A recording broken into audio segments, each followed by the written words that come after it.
So the thing I love most about the clinical Western medicine space is the Hippocratic Oath, which is founded on the principle, very simply, of do no harm.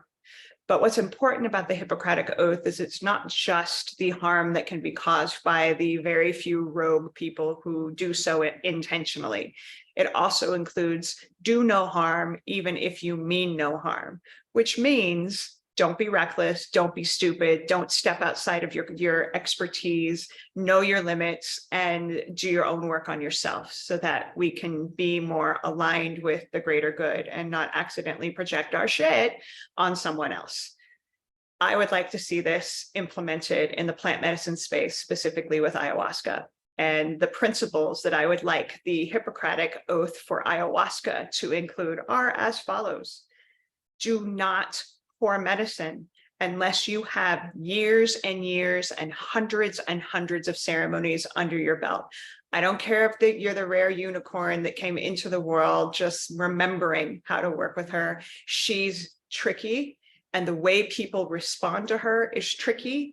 And we're right at the space where she's either going to continue to have the credibility and the efficacy, and maybe we'll even get her legalized in more places.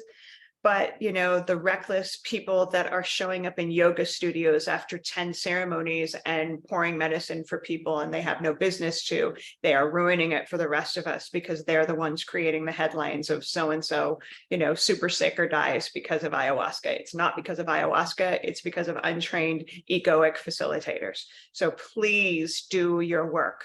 We have to in the medicine space. If we're going to become a doctor, we don't get to skip the schooling and skip our internships. The work is necessary. It's what keeps people safe. Do it, please. Number two is be well versed, not only in the shamanic medicines, but modern psychology and biology. You know, we need to understand how bodies work and how minds work. We're going to do this work. Otherwise, we are out of our comfort zone in terms of helping people through these like really, really difficult processes. So we kind of got to know not only, you know, the psychedelic space, but the human space, the space of psychology. It's really important that we understand how these medicines impact each of us. And every medicine is different, which is why nobody really has the authority to pour or work with any and all medicines. Become an expert. You know, in the shamanic space is usually 1 or 2 medicines maximum are what each individual carries in terms of the entheogens. So don't think you can do it all. Know your limits. Have boundaries, and have boundaries that are well articulated. You know, like sometimes we have savior syndrome and we feel like we have to say yes to everyone, and that is a setup for failure for the people that are then trusting us to be able to show up for them in times when we can't. So, and we also, as facilitators, as people of service, we have to protect ourselves and our own energy. Otherwise, we're going to be depleted, and then we're the ones that need help, which is okay. All of us will need it at times, but have integrity around when and what your boundaries are, and when you need to take a time out and take care of yourself, because we can't have drowning people helping drowning people. Doesn't equal healing. Heal your damn self too, speaking of which, like, and know that that is a consistent, always present journey. None of us arrive, none of us are healed in the past tense.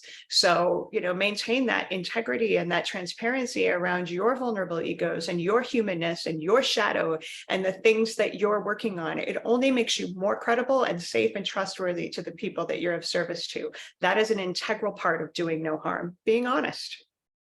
Know your superpowers and have the maturity to admit when you're out of your element. Nobody, again, can do it all. So it's important that we know when we're dealing with somebody that maybe is outside of our expertise. And in that case, have a wonderful network of people that you can refer each other to. We should all be working together and saying, this person is in a state of psychosis. That's not my expertise. Let me send them to a trusted psychiatrist or therapist. Like, this person has medical issues. That's out of my expertise. Let me send them to a medicine-friendly doctor. Like, there are people with every conceivable superpower, but nobody has everyone. So, you know, have the maturity to know what you're amazing at, which I'm sure are many things, but more importantly, know what you're not amazing at, and have people that you can refer, the clients that are trusting you to.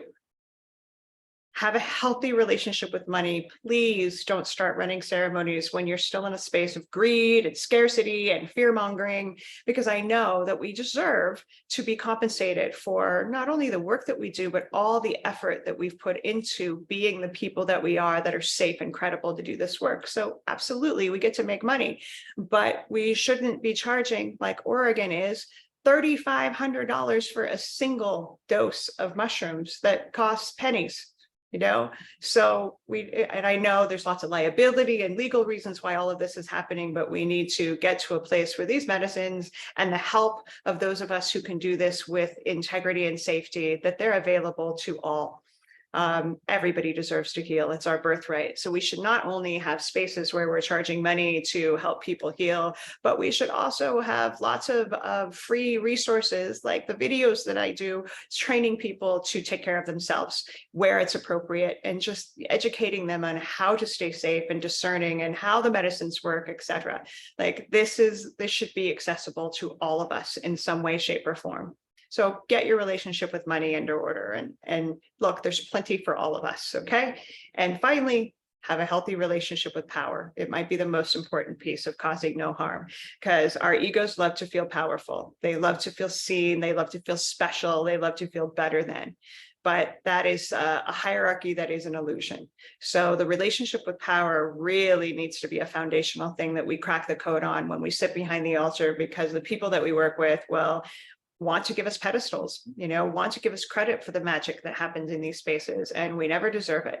We get credit for helping co-create something that's magical, absolutely, but we're not the ones creating the magic. We heal ourselves as individuals, and of course the medicines do a lot of the heavy lifting too.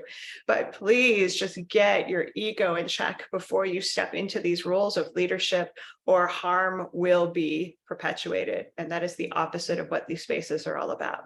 So those are my elements of the Hippocratic Oath for ayahuasca, but above all, please just make it your mission that not only are we doing no harm in these spaces, we're doing the opposite. We're supposed to help people heal and be more happier and empowered. So with that, I thank you for listening. I wish you all kinds of yummy healing out there. Be safe, be well. Bye-bye.